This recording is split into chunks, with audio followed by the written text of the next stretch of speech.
Ahead of the upcoming Ondo State governorship election scheduled for Saturday, November 16th, 2024, sensitive election materials have successfully arrived in Akure, the state capital. The Independent National Electoral Commission confirmed their arrival on Monday through a statement on its official X handle. INEC disclosed that the materials were transported by the Nigerian Air Force and received by officials of the Central Bank of Nigeria in Akure. This transfer aligns with the agency's efforts to ensure a smooth and transparent electoral process. Meanwhile, candidates of different parties are traveling around for last-minute campaigns to help shape the minds of the electorate. Our special advisor to the Ondo State Governor on Transport and member of Campaign Committee, Benga Omole, is joining me to talk more on the preparations ahead of the election. Thanks so much for joining us on TVC News, Mr. Omole. Good afternoon. It's my pleasure to be here once again. Right. So, with the election just days away, can you provide an overview of your party's ground mobilization efforts? How confident are you in the turnout strategy?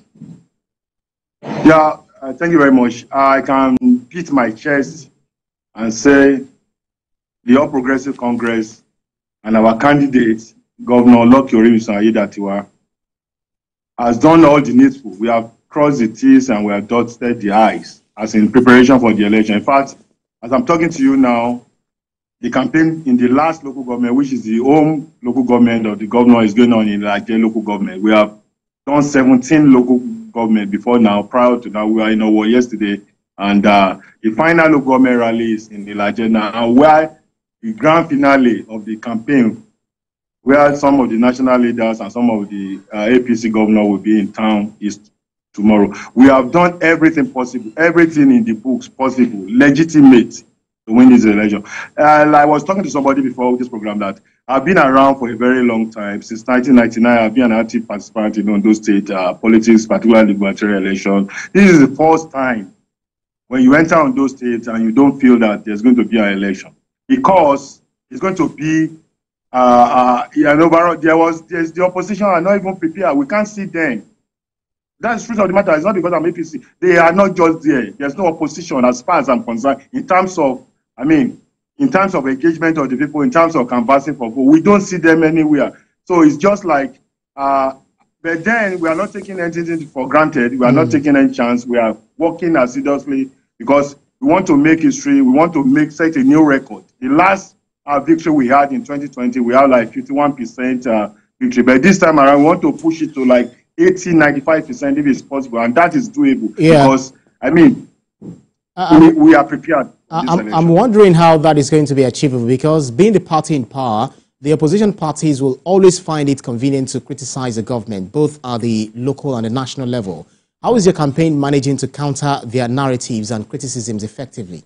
Well, that is the work of opposition. Like I said, unfortunately, the so-called major opposition in Ondo State didn't get it right by presenting somebody in the character of their candidate, somebody who was a former deputy governor, who was dropped, who was not picked for the second time, somebody that his character is questionable. Yeah, the last debate shows it, or somebody who was on national TV telling lies.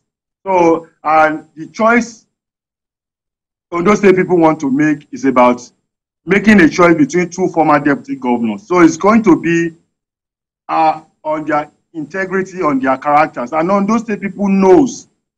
So, like you said, opposition will always talk. They try to do a lot of, propaganda, but they see that it doesn't work. So they've even kept quiet now. So the truth of the matter is that people in Ondo State are home. They are home on the same page with Governor Lucky Orimisa for so many reasons. So many reasons. So, like I said, we are not going to take it for granted. We are working assiduously because we want this victory. We want, like I said, we want to set a new record. Absolutely, but the stakes are, really getting higher. There are different parties. Your party is seeking to, hold on to power, via re-election, getting re-elected into this position. But how are you working with the security agencies as well as the electoral umpire, that's Independent National Electoral Commission, in order to ensure free, fair and transparent election come Saturday? Well, the job of security is for the security operatives, and I think they are on top of the game. For the very first time, like I said, I want to give it to the opposition. This is the first time that we are going to a gubernatorial election, and no violence in terms of people, attacking each other, destruction of billboard. I think people have come of peace that people are more enlightened now. And like I said, because the opposition is weak, so they have nothing to offer. The preparation is in top notch. The security, I give it to the Commissioner of Police in Ondo State. He has been on top of his game, and other security agencies. So when they will speak at the appropriate time, I cannot speak for the security agency, but so far so good. There has not been any skirmishes. There's no issue of security concern as far as this campaign is concerned.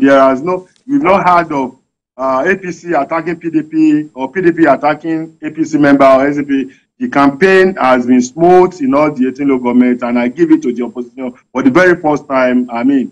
They were matured in that aspect, because unlike before now, you will see the opposition, apart from the criticism they do, they go to attack members of the ruling class just to provoke them, and that has not really happened this time around. So I give it to the opposition. And of course, to the ruling party, of course, we are showing maturity as the ruling party, and we are being magnanimous in everything we do.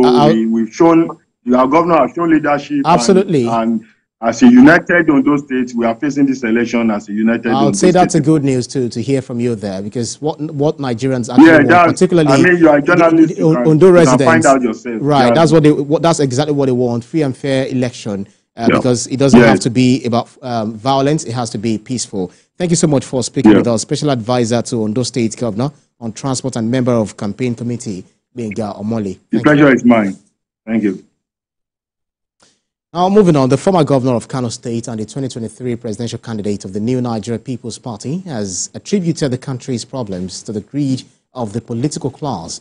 He said that this while addressing his supporters in Umuahia, Abia State capital, as part of his consultations ahead of the 2027 presidential election. Mr. Kwakwanso also emphasized his goal of strengthening the NNPP, particularly in the southeast, to gain broader support for the 2027 campaign. Our movement is based on solid beliefs, and those beliefs have to do with the support of the masses. People today who have nothing to eat, not even the good water to drink, people who are sick and cannot go to the hospital, people with their children in their houses, they cannot afford any good school, and so on and so forth. And President Bola Tinubu has reaffirmed his administration's commitment to fostering dialogue, reconciliation and healing among all ethnic nationalities. The president said this in a special message to commemorate the 2024 Ogoni Matters Remembrance Day.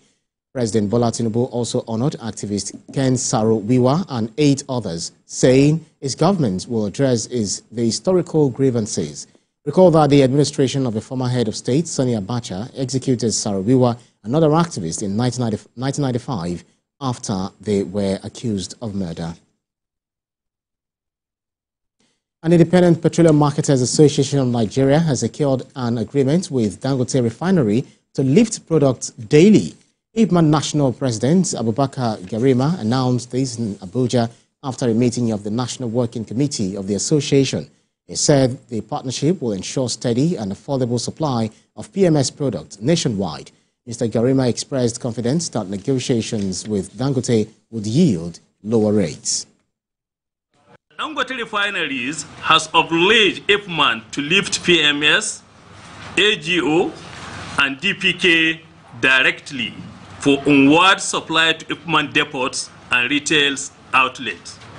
All IPMAN members should fully support the Dangote Refinery, as it is the ideal thing to do, considering the monumental benefits of backward integration and the medium to long-term impact. When you are talking about CNG, you are talking about a high-tech infrastructure, its operations in the other states, so that the consumers, Nigerians, will benefit from this particular project.